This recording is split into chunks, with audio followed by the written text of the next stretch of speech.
Que Jesus esteja no coração de todos nós e em nossos lares.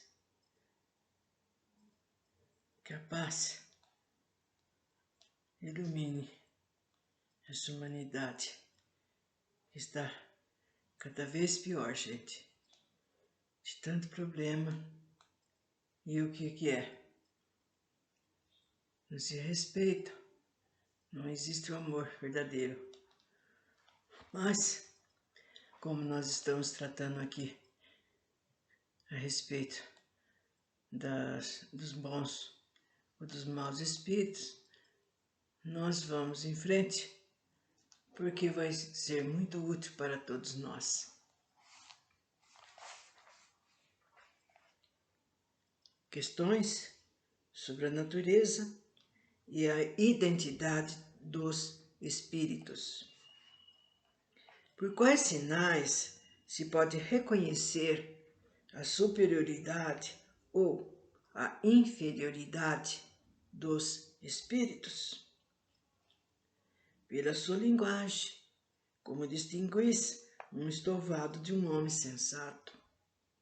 Já o dissemos, os espíritos superiores não se contradizem nunca, e não dizem senão coisas boas, não querem senão o bem, é a sua preocupação.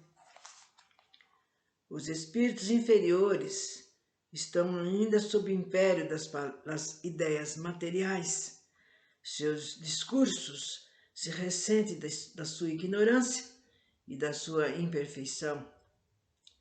Não é dado, senão aos espíritos superiores, conhecer todas as coisas e julgá-las sem paixão. A ciência, num espírito, é sempre um sinal certo de sua elevação? Não, porque está ainda sob a influência da matéria e pode ter vossos vícios e vossos preconceitos. Há pessoas que são nesse mundo excessivamente invejosas e orgulhosas. Credes que, desde que o deixe, perdem esses defeitos? Resta-lhes, depois da sua partida, sobretudo, aqueles que tiveram paixões bem acentuadas, uma espécie de atmosfera que os envolve e lhes deixa essas más coisas. Esses espíritos semi-imperfeitos são mais de temer do que os maus espíritos, porque a maioria reúne a astúcia e o orgulho à inteligência.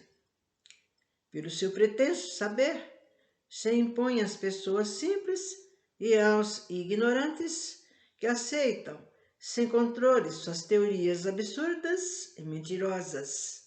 Embora essas teorias não possam prevalecer contra a verdade, não deixam de fazer um mal momentâneo, porque entravam a marcha do espiritismo e os médiuns se fazem cegos sobre o mérito do que lhes é comunicado. Eis aí o que reclama um grande estudo da parte dos espíritos esclarecidos e dos médiuns. É para distinguir o verdadeiro do falso que é preciso empregar toda a sua atenção. E além da atenção, os estudos que a gente tem que ter. Porque às vezes a gente está com uma atenção tremenda e não está vendo nada, não está conseguindo nada, não está entendendo nada.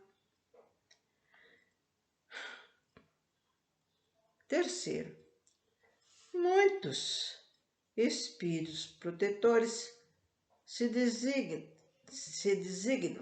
sob o nome de santos ou de personagens conhecidos. O que se deve crer a esse respeito?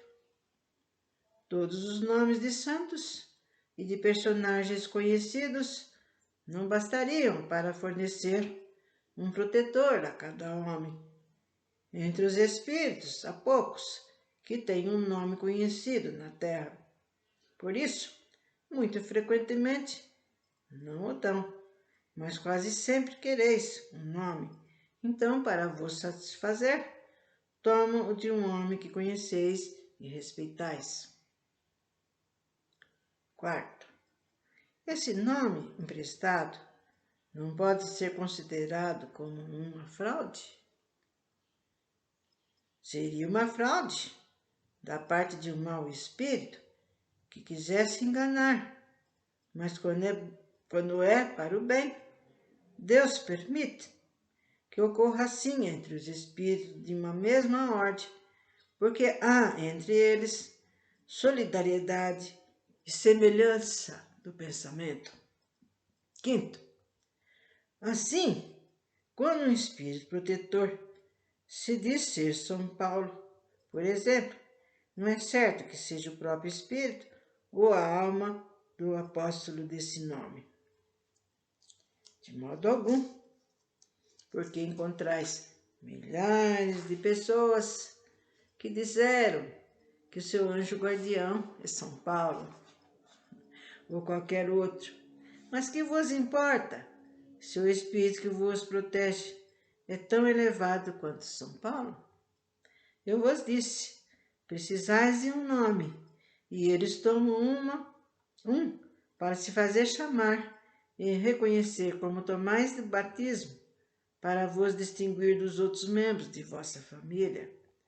Podem, pois, tomar os dos arcanjos Rafael, São Miguel, etc., sem que isso tenha consequência. De resto, quanto mais um espírito elevado, tanto mais sua irradiação é múltipla. Crede, pois que um espírito protetor de uma ordem superior pode ter sob sua tutela centenas de encarnados. Entre vós, na terra, tendes notários que se encarregam dos negócios de 100, 200 famílias. Por que quereríeis que fôssemos espiritualmente falando menos apto à direção moral dos homens do que aqueles à direção material de seus interesses? Do que aqueles à direção material dos seus interesses? Sexto, porque os espíritos se comunicam, tomam tão frequentemente o nome de santo?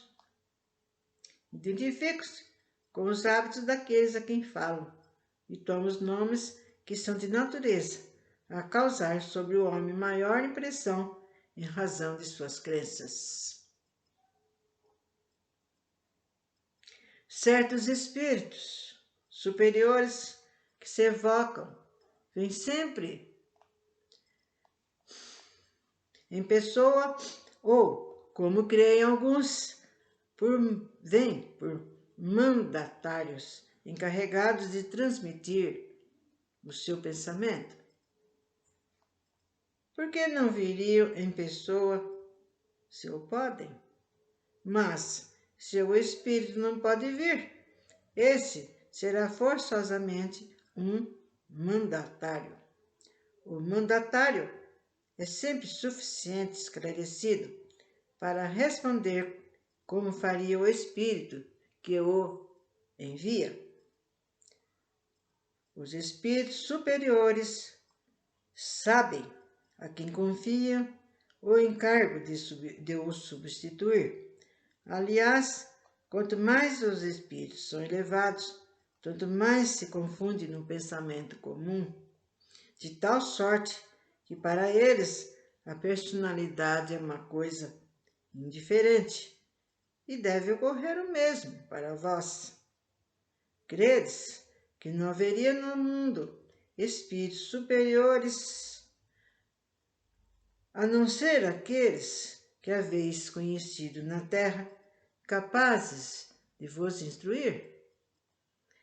Sois de tal modo levados a vos tomar por tipos do universo, que credes sempre que fora do vosso mundo não há mais nada. pareceis verdadeiramente com esses selvagens que nunca saíram de sua ilha e creem que o mundo não vai mais longe. Então, cada hora é um conhecimento, é uma explicação, né? E a pessoa que faz pergunta, geralmente faz bem simples, já foi. Tem coisas que já foi explicado anteriormente, já foi falado, mas a gente vê que esses espíritos têm maior paciência, atenção. Então eles tornam a falar, já falei, já vocês deviam observar, como quem diz, né? Vocês deviam observar, prestar atenção, ver que tipo de pergunta que fica mais moldada, mais certa, e assim por diante. Mas a pessoa vai fazendo perguntas e quem ainda estiver em dúvida, quem ainda não se acertou, que vai aproveitando, prestando uma atenção nessas perguntas que mais ou menos já foi explicado, que ele torna a falar outra vez, né? Torna a reforçar para nós. E assim, até uma próxima, meus amigos.